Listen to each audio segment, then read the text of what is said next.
Hi, let's see an NCLEX RN video based on care for patients with cardiac dysrhythmias.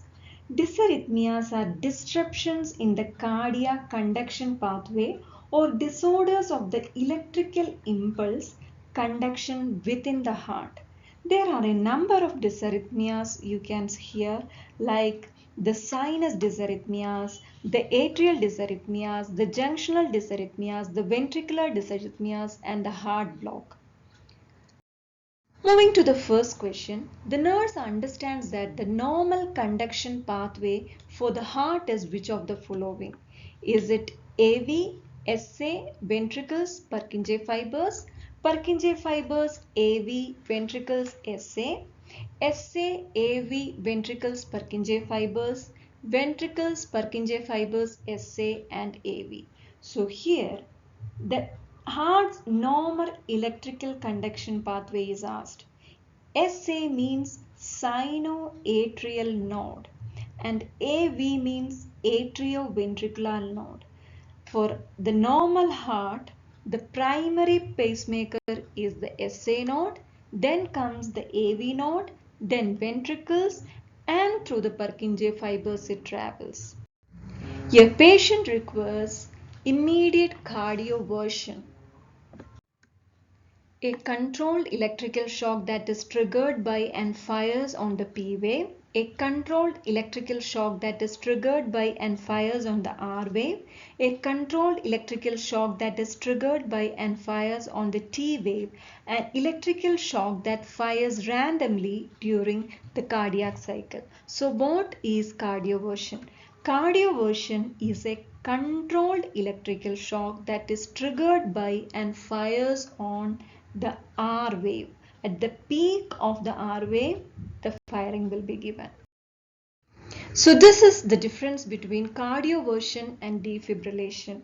Cardioversion is controlled electrical discharge of energy at the peak of R wave, whereas defibrillation is uncontrolled electrical discharge of energy anywhere during the cardiac cycle. And if you see the indications of cardioversion, in symptomatic tachydysarrhythmias with a pulse, we will give cardioversion, that is supraventricular tachycardia, then atrial fibrillation with rapid ventricular response, atrial flutter with rapid ventricular response, and ventricular tachycardia with a pulse we will give cardioversion. And defibrillation is given in tachydysarrhythmias without a pulse, that can be ventricular tachycardia or ventricular fibrillation. The part placement is anterior and posterior, that is sometimes called sandwiching the patient in cardioversion, and defibrillation anterior position, that is the apex and sternum is used most often because of the ease of application, but anterior posterior is also approved for defibrillation. About the energy level in joules, for the supraventricular tachycardia and atrial flutter, you start between 50 and 100 joules and then slowly increase to 200 joules. And for atrial fibrillation, you need to start from 120 and 200 joules. Between that, you need to start, then increase until the maximum energy, that is 200 joules, are given. Then ventricular tachycardia with a pulse also start at 120 to 200 joules. For defibrillation, whatever it be, ventricular tachycardia or ventricular fibrillation, you need to give 200 joules. The nurse understands transcutaneous pacing is necessary for which of the following symptomatic patients? Sinus tachycardia, sinus rhythm with premature atrial contractions, atrial fibrillation or complete heart block. Transcutaneous pacing is indicated in symptomatic complete heart block. And if long-term treatment we are planning, it is the insertion of a permanent pacemaker. Symptomatic sinus tachycardia and atrial fibrillation, they require medications to control the heart rate, or we need to do the cardioversion. And sinus rhythm with premature atrial contractions require observation and treatment for the symptoms. Patient has VF, ventricular fibrillation. The nurse understands that the most effective treatment besides CPR is which of the following? Antiarrhythmics, defibrillation, ventilation and epinephrine. For a patient with VF and VT, you know that defibrillation is necessary. Defibrillation in VF will stop the VF and the heart will return to a perfusing rhythm. And the antiarrhythmics, ventilation and epinephrine, they are all part of resuscitation after the defibrillation. While educating a patient about atrial fibrillation, the nurse informs the patient that which of the following can be the symptoms of AF. Select all that apply. Shortness of breath, hypotension, weight loss, dizziness and sweating. For atrial fibrillation, the signs and symptoms include hypotension, dizziness, lightheadedness, fainting, shortness of breath, sweating, anxiety and palpitation. So here shortness of breath, hypotension, dizziness and sweating. As a nurse, you know the following can cause rhythm disorders. Select all that apply.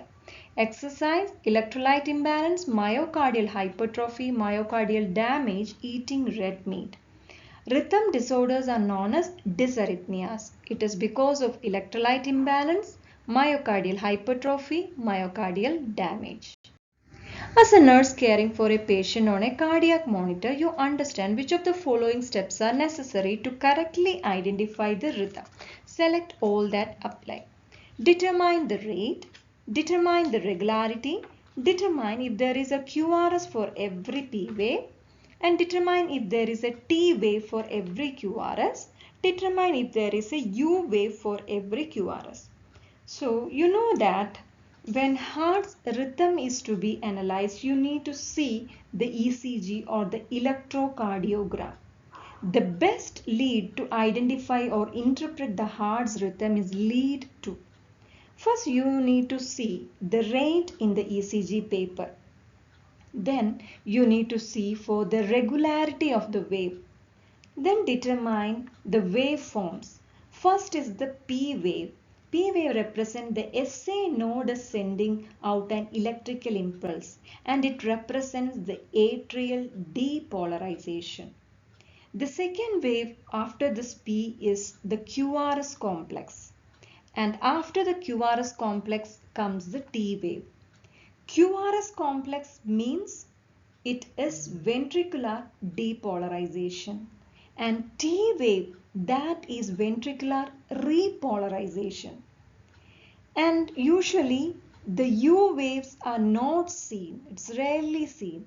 U waves represents the Purkinje fiber repolarization. It is usually not seen in the ECG paper. So to determine the cardiac rhythm, see the rate, regularity, P should be followed by a QRS and T should be following a QRS, and there should not be a wave.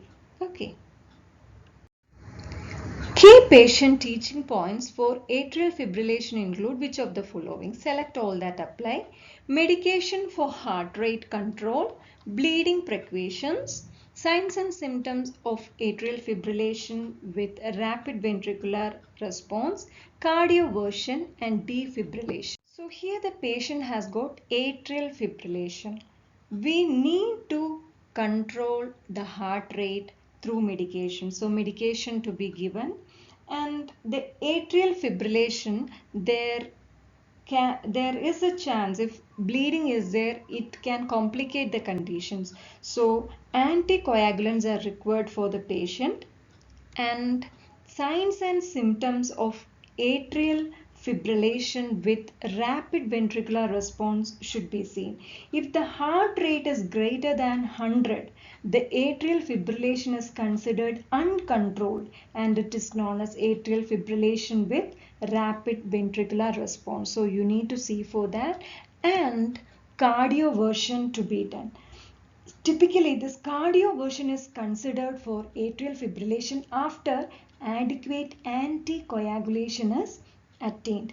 Anticoagulation should be considered in all patients with atrial fibrillation to prevent clot formation. So, to evaluate the presence of clots, we will be using the transesophageal echocardiogram TEE prior to the procedure, because it is not recommended if clots are present due to the risk of embolic events. So before the cardioversion, the anticoagulants need to be given. So these are the things we will be giving the teaching in atrial fibrillation. Which of the following is not an appropriate intervention for all atrial dysrhythmias? An ECG, a pulse check, blood pressure, cardioversion. So this is atrial dysrhythmias. Atrial dysrhythmias, cardioversion is only used with symptomatic atrial dysrhythmia. So this in all the atrial arrhythmias we cannot use cardioversion. Cardioversion is used only with symptomatic atrial dysrhythmias. Which of the following dysrhythmias requires defibrillation? Atrial tachycardia, atrial fibrillation, ventricular tachycardia with a pulse, ventricular fibrillation. So you know that for the ventricular fibrillation we will be giving a defibrillation. Just check the differences when we will be using a cardioversion and defibrillation. Both do second degree and third degree blocks have in common. Wide QRS complex, narrow QRS complex, dropped QRS complex, no commonalities. The second and third degree heart blocks, they don't have any commonalities. Transcutaneous pacing should be considered for which of the following dysrhythmias? VF, VT, symptomatic heart block, AF. So transcutaneous pacing may be used in symptomatic heart block causing bradycardia. VT and VF without a pulse require defibrillation. VT with a pulse and atrial fibrillation may require cardioversion if the patient is symptomatic. Signs or symptoms of symptomatic ventricular dysrhythmias include which of the following? Select all that apply.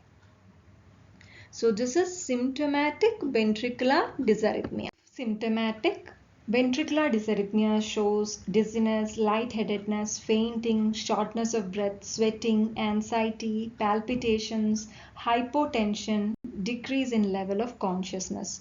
So here hypotension, dizziness, shortness of breath. Miss Dane, a 68-year-old female, presents to the emergency department with complaints of acute lightheadedness, palpitations and reports progressively dyspneic, that is shortness of breath. Her medical history includes hypertension and type 2 diabetes, that is diet controlled. She is currently taking hydrochlorothiazide 12.5 mg daily and lisinopril 20 mg daily.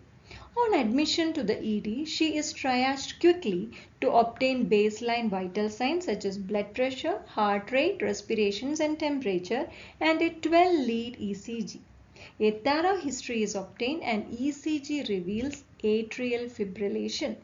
Her symptoms are related to decrease in cardiac output resulting from atrial fibrillation. Anticoagulation therapy is indicated initially to prevent the thrombus formation.